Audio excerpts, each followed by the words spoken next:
sve najljepše i najbolje u daljnjem dijelu prvenstva. Pokazali ste zaista jednu igru koja nam je otežavala sve moguće varijante koje smo pripremali kroz tjedan.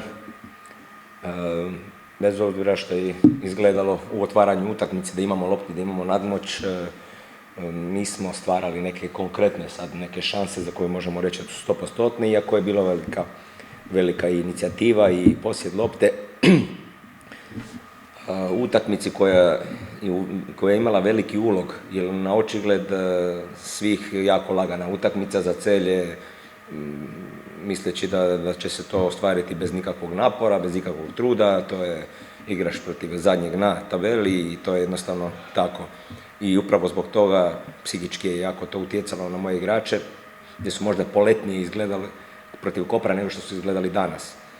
U svakom slučaju bilo je pozitivnih stvari, trebali smo na moje mišljenje zatvoriti prije utakmice, iskoristiti svoje šanse i jednostavno kako je odmicala utakmica i kroz nekoliko prekida ušla nam je nervoza i tu su imali mogućnost da izjednači protivnik, gdje bi stvarno bio veliki udarac za nas.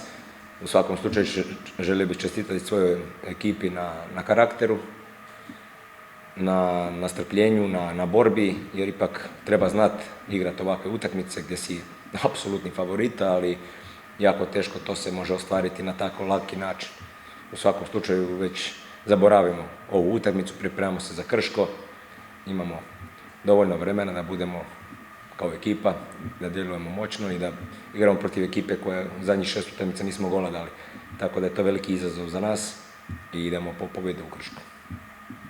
Utakmica je bila jako izuzetno teška i najvažnije je da smo uzeli 3 boda. Zadnjih 50 minuta je bilo izuzetno teško, dođe umor, vodiš 1-0 i najbitnije je da odbraniš go. Stisli su nas i sreća da smo pobedili, to je najbitnije, 1-0. I nisu dali go, izdržali smo taj njihov pritisak i uzeli smo 3 boda. Ova pobeda daje na samopouzdanju